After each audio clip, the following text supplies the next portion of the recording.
अस्सलाम वालेकुम दोस्तों ये बात है 1967 की, जब 6 रोज़ा अरब इसराइल जंग में इसराइल ने मिस्र, उर्दन और शाम के बड़े हिस्सों पर कब्ज़ा कर लिया और गरबे उर्दन मुकम्मल तौर पर उर्दन के कंट्रोल से निकलकर इसराइल के कब्ज़े में चला गया। वैसे तो इस जंग में अरबों को बहुत नुकसान हुआ था और इसराइल मगरबी ताकतों की मदद से मशरिक़ वस्ता में एक बड़ी ताकत बनकर उभरा था, लेकिन फ़लस्तीनियों ने अगले कई साल इसे गोरीला जंग के तौर पर जारी रखा, जो कि किसी न किसी शक्ल में आज तक चल रही है। ताहम 1973 की अरब इसराइल जंग में शाह फैसल का किरदार खुलकर सामने आया, जब अमेरिका और मगरब ने इसराइल का साथ दिया और उन्हें अरबों से लड़ने के लिए खुलकर असला और मदद फराहम की।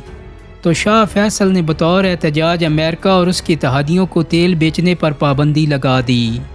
उनके इस फैसले की वजह से दुनिया में तेल का बहरान पैदा हो गया और इसकी कीमतें आसमान से बातें करने लगीं। दोस्तों, हुआ कुछ यूँ था कि शाम ने गोलान हाइट्स के कई इलाकों पर कब्ज़ा कर लिया था, यानी मुसलमानों का पलड़ा भारी होने लगा था।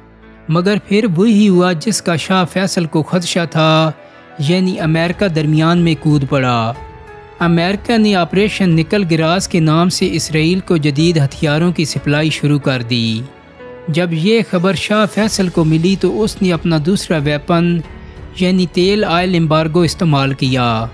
उसने अरब इत्तेहादियों के साथ मुकम्मल प्लानिंग के बाद अमेरिका को तेल की सप्लाई बंद करने का फ़ैसला कर लिया। चुनांचे ऑपरेशन निकल गिरास शुरू होने के 6 रोज़ बाद अरब मुल्कों ने अमेरिका और उसके कुछ इत्तेहादियों को तेल की सप्लाई बंद कर दी। 1967 की जंग में जो तेल की पाबंदी पूरी तरह से नहीं लग सकी थी, अब यूँ नाफिज हुई कि वक्ती तौर पर ही सही, लेकिन अमेरिका की चीखें निकल गईं। तेल की ये बंदिश अमेरिका और उसके इत्तेहादियों के लिए बहुत ही बड़ा धचका साबित हुई। अमेरिका में ना सिर्फ ये कि कारोबारी ज़िंदगी ठप हो गया, बल्कि दुनिया भर में अमरीकी फ़ौजी ऑपरेशंस भी मुतासिर हुए। ख़ास तौर पर अमेरिका के लिए वियतनाम में मौजूद अपने फ़ौजियों तक असला और खुराक पहुंचाना एक मसला बन गया। फिर तेल की किल्लत की वजह से अमेरिका में फैक्ट्रियां भी बंद होने लगीं। हालात यहाँ तक पहुँच गए कि अमेरिका, यूरोप और जापान में फ्यूल ना होने की वजह से वीकेंड पर फ्यूल पंप्स या गैस स्टेशंस बंद कर दिए गए। इन स्टेशंस के बाहर गाड़ियों की लंबी लंबी कतारें लगने लगीं, जिन्हें अपनी बारी के लिए दिनों के हिसाब से इंतज़ार करना पड़ता था। दोस्तों, बात इतनी बड़ी कि बहुत से यूरोपीय ममालिक में कार फ्री दिन का ऐलान कर दिया गया। इस दिन तमाम शहरी अपनी गाड़ियां सड़कों के किनारे खड़ी कर देते और घोड़ों पर बैठकर सफ़र करते। कुछ मनचलों ने तंज़िया तौर पर अरबी लिबास पहनकर गाड़ियों के आगे घोड़े जोत लिए और सड़कों पर निकलकर लोगों का दिल लुभाने लगे। घरों में तेल ना मिलने की वजह से लोग लकड़ियां जलाने पर मजबूर हो गए। तेल की शदीद किल्लत की वजह से तेल चोरी के इतने वाक़यात हुए कि लोग अपने गैस स्टेशंस और गाड़ियों की हिफाजत के लिए असला लेकर पहरा देने लगे। दोस्तों, दिलचस्प बात यह है कि कुछ लोगों ने तेल की पाबंदी को मजहबी जज्बात की तरवीज के लिए भी इस्तेमाल किया, यानी यूरोपीय मुल्कों में लोगों से कहा जाने लगा कि वो इस मौका पर खुदा को याद करें, क्योंकि वही उन्हें अब बचा सकता है।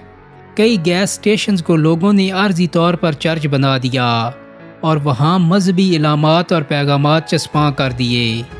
एक गैस स्टेशन पर यह पैगाम भी लिख कर लगा दिया गया कि गैस की जगह अपने जिस्म को मुकद्दस रूह से भर लें। दोस्तों, इस तेल की पाबंदी ने अमरीकी मईशत को 2.5% तक महदूद कर दिया।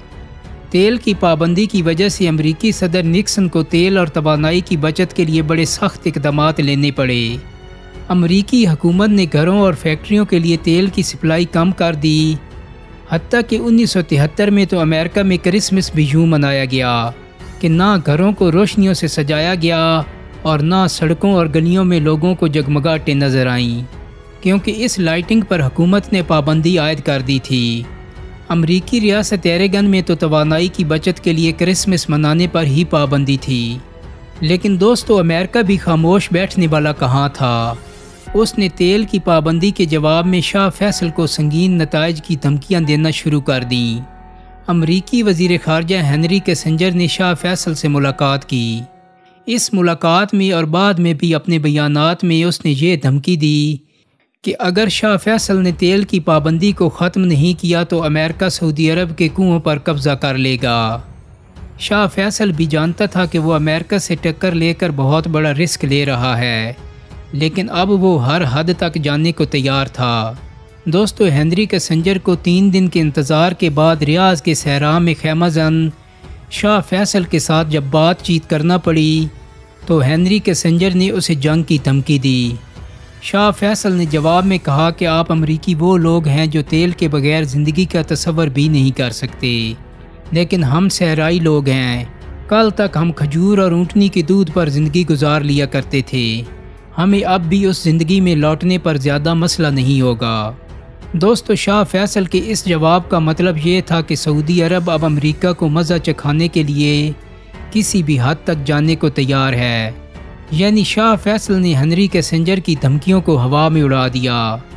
उधर तेल की पाबंदी के बावजूद अमेरिका ऑपरेशन निकल गराज के ज़रिए इसराइल को हथियार भी पहुंचाता रहा, जिसके बायस इसराइल का अरबों के ख़िलाफ़ पलड़ा भारी हो गया।